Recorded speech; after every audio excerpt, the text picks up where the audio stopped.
Hello, politics students. So, on the Show My Homework, I was talking about examples, and I was struggling with the idea of how to do the last bit, postmodern feminism.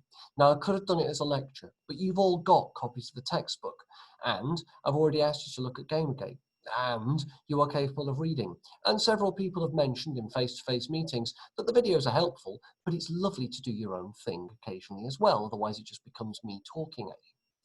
What I intend to do in this video then is very, very briefly share with you an anecdote that I might not have done already, I don't think I have, about cyberpatriarchy and my brief brush with it, and see whether that is a helpful thing that you can then use when you're talking in your exams. Now, the textbook has multiple examples of how various different patriarchies exist and how those manifest and what feminism tries to do about it. But you'll notice they're all short and punchy because they're all pretty modern, and therefore analysis is pretty difficult because we haven't had the full story yet. They're just examples to prove a point. In an exam, you have to put forward a series of examples to support a point. And when it comes to postmodern feminism, you've just got to put forward the examples, I guess, and the analysis is hard. I've asked you to look for your own versions. Here's mine. So a number of years ago, it would have been around about, it would have been about 2010 actually. I was on an internet forum, Kelsurprise, and it was a political forum, and there was a debate about feminism. Obviously, I got involved. Now, I should point out my handle on that forum, my forum name was Consensus. You might notice on the video channel, I do this a lot. And as a consequence, it was gender neutral. My picture, in case you were wondering, wasn't the one on this channel, which is a baker's I found that I like the name of and therefore kept it as a picture. My picture, I think, might have been the first flower I had that didn't die in my flat back in the day. So it was a flower, is my point.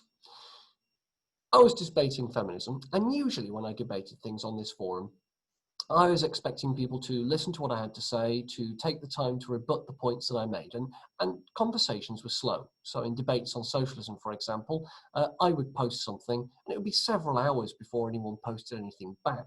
And they'd go through my points one by one, they'd ignore some. Sometimes in the heat of the moment, there'd be a quicker response, and equally, I'd respond a few hours after they posted. In this debate on feminism, I noticed that I was getting responses far more quickly than normal. As a consequence, I got really involved in it, and I started putting responses back almost as quickly. This was on a weekend, so I had the time and the inclination. I was very bored. In fact, it must have been before 2010. It's probably around about 2006 thinking about it. And there we were, having this debate, and the number of responses started to exponentially increase, which is unusual. It was a proper debate, and I caught it early enough that it was still popular. And I stopped spotting half the responses. They were moving too quickly, and they got shorter and shorter as it became more and more like a message board rather than a political forum.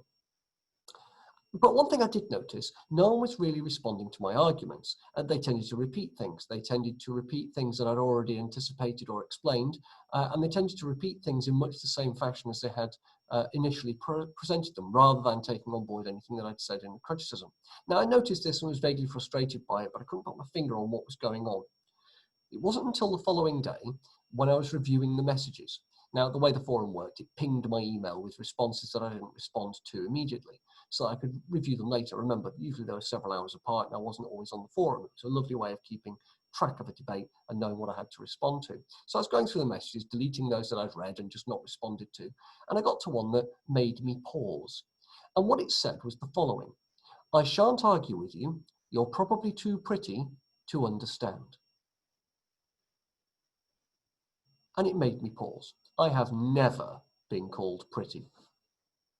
Now, to be fair, if you click on my profile, it would take you through, and it quite obviously states that I'm male. It also gave my age. I think it gave my birth date, actually. Though I did lie. I changed my birth date by a year. I always do that, just in case. You never know who's watching.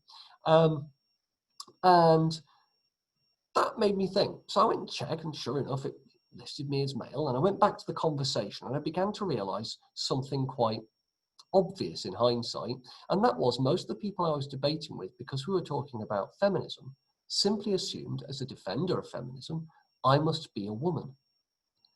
And the difference in how they treated me online to what I was used to was stark. I was being condescended to, talked down to, and my points were being brushed aside. And usually, people ignored my expertise, which was unusual because in other debates, that never happened. I got a small taste, a soupçon, a tiny amount, a nanosecond of being treated like a female on the internet. So when the textbook talks about cyberpatriarchy, it isn't just the baying hordes calling for the rape and dismemberment of people they dislike who happen to be female. It's also the general pervasive idea that women on the internet are simply no good or don't exist. Now, ladies in the set, you know what I'm talking about, and I honestly don't know how it is you haven't entered into some kind of psychopathic rage and murdered everybody in the vicinity simply through frustration. You have my admiration. I dealt with it for an evening, and it was frustrating enough. And the realization of why it had taken place convinced me that feminism is not only still necessary, but may actually have made me more of a feminist in comparison, because I actually got a taste of what it was like. So there is a ridiculous anecdote. You can't really use that one in an exam, and I apologise. Mr. Atkinson was mistaken as a woman online. Doesn't really fly in an exam, and I get that. But it's a point to prove that point in the textbook about cyber patriarchy. All I'm expecting from you is an example that is similar, but of course yours might not be personal. They will be taken, I hope, from news stories and things that you can find on the internet or elsewhere, and then you'll share them. If you're feeling brave, you can record it as a video. If you're feeling less brave, but still pretty brave, you can record it as an MP3 on your phone. Or if you want to just do the standard stereotypical thing and create a PowerPoint, that will work. A single slide will be enough. Or a Word document, that will also be fine. I'd suggest maybe half a side of A4 of text. If you want to put images and pictures, then sure, make it a full side of A4. The idea is that we all produce an example.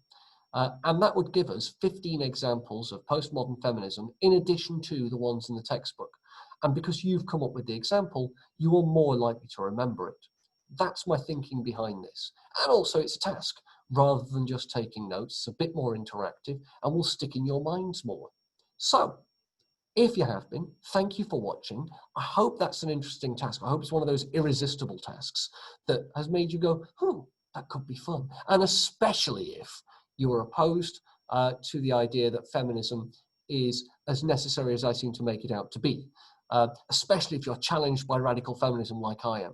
Especially if you really want to say things that you know aren't popular. I want to hear your examples. They will be the best because you'll have to work to find them. So yeah, I'm really looking forward to what you come up with. I'm really looking forward to the nuances you bring to the discussion. It doesn't have to be a clear-cut case. It doesn't even have to support feminism. In fact, if you like feminism, find one that doesn't. I would really like to see something that is challenging and that we can all learn from. I hope this is a good task for you.